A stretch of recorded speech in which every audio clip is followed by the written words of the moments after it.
네, 이번 영상에 9장 들어가 보겠습니다. 자, 9장이 본격적으로 저희가 이제 배우게 된 이산수학 관련된 본격적인 내용인데요. 이제 중고등학교 때 경우의 수 이런 것도 배웠었고, 순열조합 배웠었죠. 그리고 확통 이런 것도 배웠습니다. 그런 것들의 내용이 주로 9장에 나오게 되고요. 그러니까 9장 1절은 개수라는 이름인데, 이게 원래 원서에 카운팅, 세는 거죠. 세는 거를 개수라고 이렇게 번역을 해놨습니다. 네. 아무튼 센다는 거, 한 개, 두 개, 세 개 센다는 거 그런 것들이고요. 자, 이제 본격적으로 내용을 들어가 보죠. 일단 확률과 사건의 정의를 한번 보겠습니다. 네, 요거 고등학교 때도 확통 처음에 하면 항상 처음에 나오는 거죠, 그죠? 자, 확률 과정이라고 나와 있고요. 확률 과정, 랜덤 프로세스라는 건 저희 고등학교 책에는 시행이라는 용어로 나옵니다. 고등학교 책에는 이제 같은 조건 하에 여러 번 반복할 수 있고, 그 결과가 이제 우연에 의해서, 그러니까 랜덤하게 결정되는 실험이나 관찰을 고등학교 때는 시행이라고 배웠죠. 근데 여기 이 책에서는 그걸 확률 과정이라고 용어 정의를 했습니다. 네, 어떤 실험을 할 때 가능한 모든 결과 중 반드시 하나의 경우만 발생하며 시행이죠, 그죠? 그 결과를 사전에 예측이 불가능한 실험. 네, 거의 뭐 고등학교 때 용어인 시행의 용어와 거의 비슷하게 정의를 했습니다. 그 다음 표본 공간인데, 요거는 용어가 같네요. 확률 과정에서 나타날 수 있는 모든 결과들을 모은 집합. 네, 그렇죠. 여기를 시행이라고 대체하면 고등학교 교재에 나오는 딱 그 내용이 정의가 되겠습니다. 자, 다음은 사건인데요. 사건은 표본 공간의 부분 집합이다. 요것도 정의는 동일합니다. 네, 별거 없죠, 그죠? 별거 없습니다. 다음은 수학적 확률 공식을 한번 보겠습니다. 수학적 확률 공식은 일단 표본 공간, 표본 공간이고, 여기 보면 모든 결과들의 모은 집합인 사실상 이게 표본 공간 S는 전체 집합입니다. 모든 사건이 일어날 수 있는 전체 집합 표본 공간 S고, S에서 사건 E가 발생할 확률을 P of E라고 표현을 하고요. 그거는 P of E, 사건 E가 발생할 확률 P, probability는 표본 공간 전체의 경우의 수 분의 사건 E가 발생하는 경우의 수로 이렇게 나눠줍니다. 이렇게 정의를 하겠다라는 겁니다. 네, 뭐 익숙하시죠? 고등학교 때도 그렇게 정의를 했습니다. 네, 그럼 첫 번째 예제 한번 보겠습니다. 네, 카드 놀이 할 때 쓰는 뭐 다이아몬드, 하트, 클로버, 스페이드가 있는 그 카드입니다. 각 조에는 4가지 조가 있고요.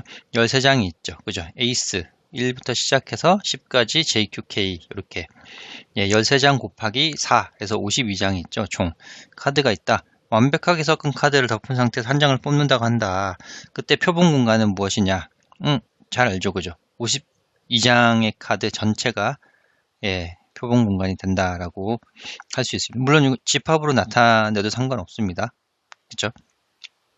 그리고 뽑은 카드가 검정색의 그림 카드인 사건을 E라고 할 때 한번 모아보라라는 거죠. 그러니까 J, 여기 보면 클로버 J, 클로버 Q, 클로버 K 또는 스페이드 J, 스페이드 Q, 스페이드 K가 이제 검은색이면서 그림이 있는 카드를 뽑는 거죠. 그 경우가 이렇게 집합으로 나타날 수 있다라는 겁니다. 뭐 너무 쉬워서 그냥 읽고 넘어가겠습니다. 그리고 뽑은 카드가 검정색의 그림 카드인 사건, 그죠? 위에 사건 E가 발생할 확률을 P of E라고 할 때 전체 표본 공간 분의 사건 E가 발생하는 경우의 수를 해서 52분의 6 이렇게 확률을 구할 수가 있습니다. 이건 너무 쉬워서 읽고 넘어갔습니다. 이제 두 번째 예제도 굉장히 쉬운데 고등학교 때 확통 때 다 했던 겁니다. 자, 서로 다른 2개 주사위를 던진다. 그죠? 그럼 표본 공간은 총 36가지죠. 6 곱하기 6. 그걸 하나 다 써보라. 표본 공간 S를 다 써보라. 그러면 이런 순서상으로 첫 번째 주사위 1, 두 번째 주사위 1 이런 식으로 1콤마일부터 총 36개를 이렇게 다 쓸 수 있죠.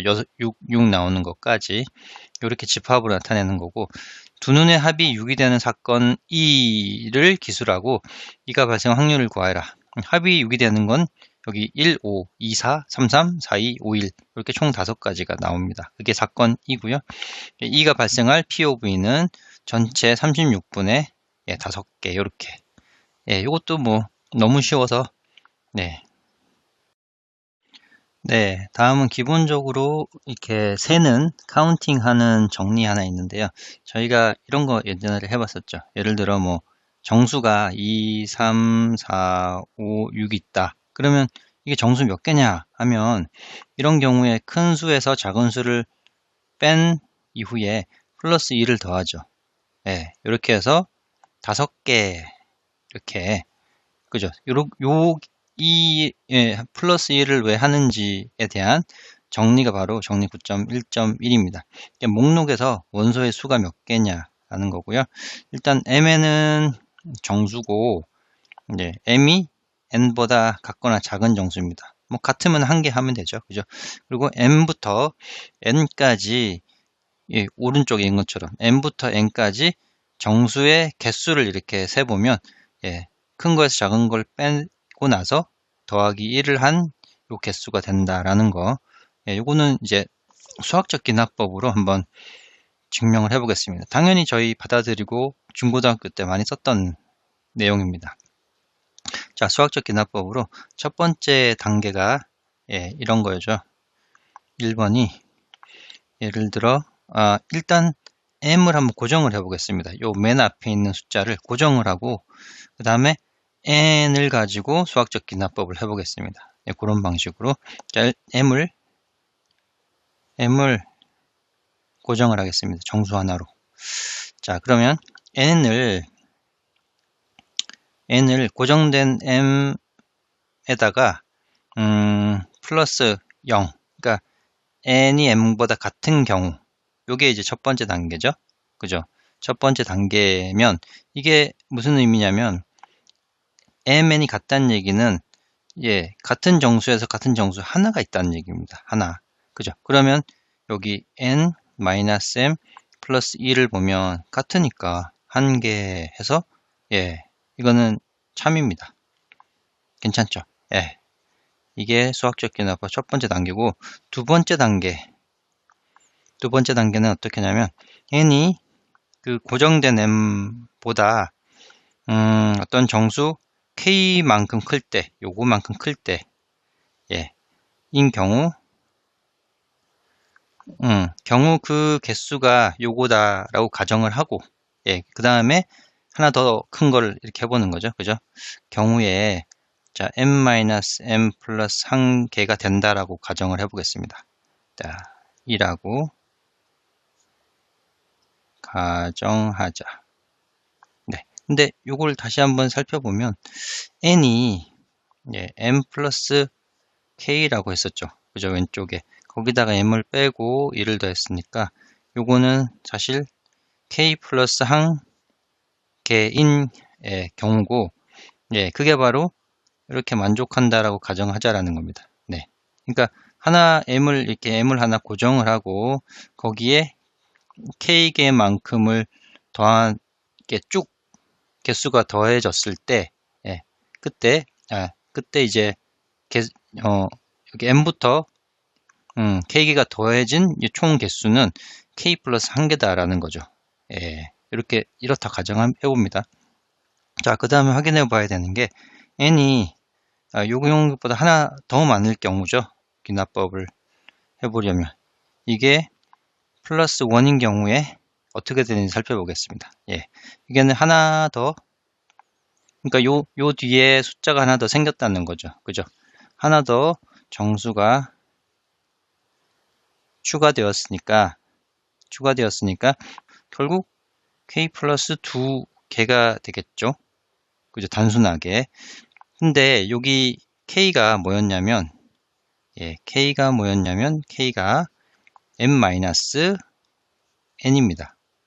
요걸 한번 k가 아니죠. n 마이너스 m이 되는 거죠. 예, 거기다 플러스 2 이런 식이네요.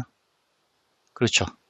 예, 그러면 이걸 다시 좀 바꾸면 n 플러스 1을 하고 빼기 m에 플러스 1 이런 식으로 해보겠습니다. 네, 자 그러면 됐죠.